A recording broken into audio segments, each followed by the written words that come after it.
삶의 지혜를 전하는 방송 소리 책방.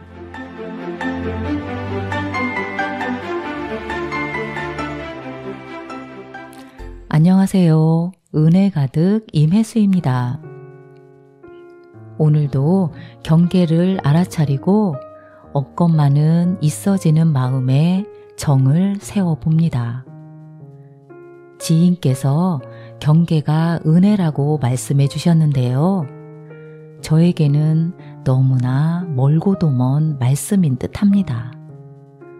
글씨로만 익혀왔던 경계를 깨어있는 마음으로 바라보고 대소유무의 이치로 챙겨서 공부하다 보면 그 말씀의 뜻이 언젠가는 마음에 와 닿는 날이 있을 것이라고 생각도 해봅니다. 그날까지 공부하고 또 공부하겠습니다. 지난 시간에 이어 경산 장흥철 상사님의 모구 십도송 마음속 길들이기를 낭독해 드리겠습니다. 아홉, 홀로 빛이다. 소 간 곳 없어 목동 또한 한가롭나니 푸른 산봉오리 사이에는 한 조각 외로운 구름.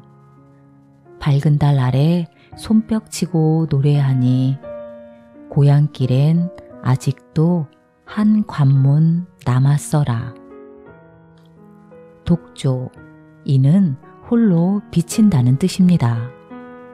이 경지를 원불교 법의 등급에 비유하면 정식 출가이입니다. 상망의 단계는 예비 출가이에 비유할 수 있지요. 독조의 경지는 자성뿐만 아니라 우주 전체의 진리를 깨달아 늘 함께 하는 때입니다. 그림을 보면 소는 오간데 없어 사라졌습니다. 사실은 소가 없어진 것이 아니라 목동과 합해진 것입니다. 배구가 있고 흰소라는 상마저 없어진 것입니다. 나는 하얗다. 나는 공부를 많이 했다.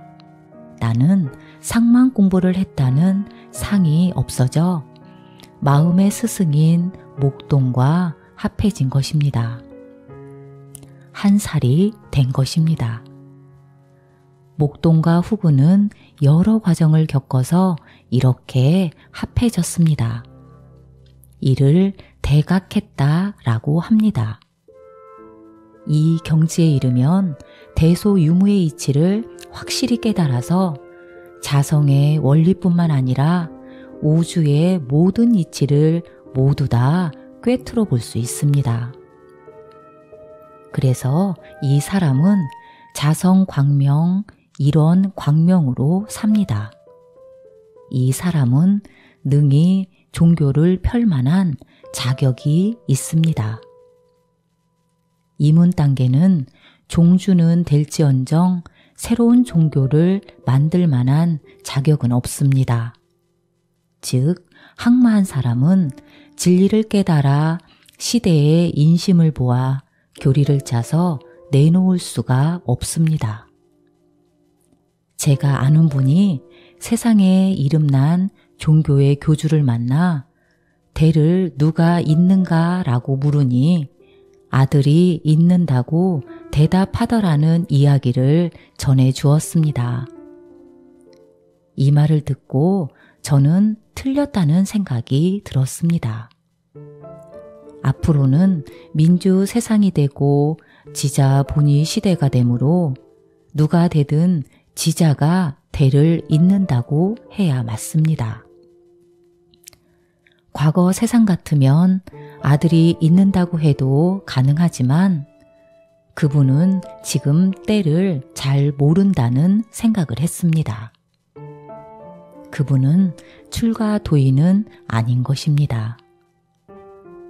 독조 단계에 이르면 진리를 깨달아서 미래 세상을 예측하고 새로이 법을 짜는 능력을 갖게 됩니다.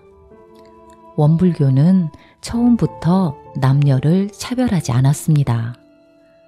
90여 년 전 원불교가 개교하던 시대는 남녀 차별이 극심한 때였습니다. 그럼에도 대종사께서는 여자도 설교하라고 하셨습니다. 왜 그랬을까요? 대종사께서는 미래 세상이 그런 세상이 되므로 미래를 훤히 꿰뚫어 보시고 미래에 맞는 새로운 법을 짜신 것입니다. 대종사님은 열애이기 때문에 미래의 안목으로 그렇게 하셨습니다. 독조 단계에만 이르러도 새 시대에 맞는 새 문서를 만들 수 있습니다. 이 사람은 청권의 소유자입니다. 하늘의 큰 살림을 하고 권한을 행사하여 세상의 틀을 바로 잡을 수 있는 능력의 소유자입니다. 독조는 원불교 법의 등급의 정식 출가의 경지입니다. 육덕을 갖춘 사람의 경지입니다. 안, 이, 비, 설, 신, 의 육군을 작용할 때 그 작용이 덕으로 화하여 누구에게나 자비를 건네는 사람입니다. 이 경지에 있는 사람은 본인이 나타내기만 하면 다른 사람이 쳐다만 보아도 부처같이 보입니다. 이러한 분이 바로 대보살 마하살입니다.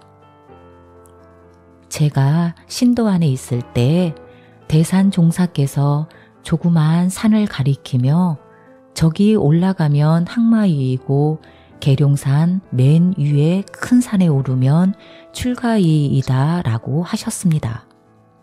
이분들은 출중해 보여 대중 앞에 서면 궁계 일학이 됩니다.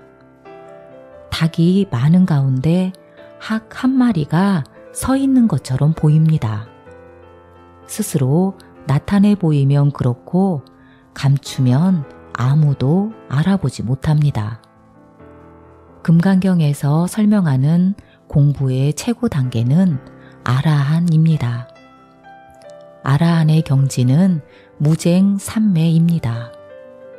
무쟁삼매는 안과 밖이 없고 성과 속이 없으며 주와 객이 따로 없어 언제나 일심삼매가 됩니다.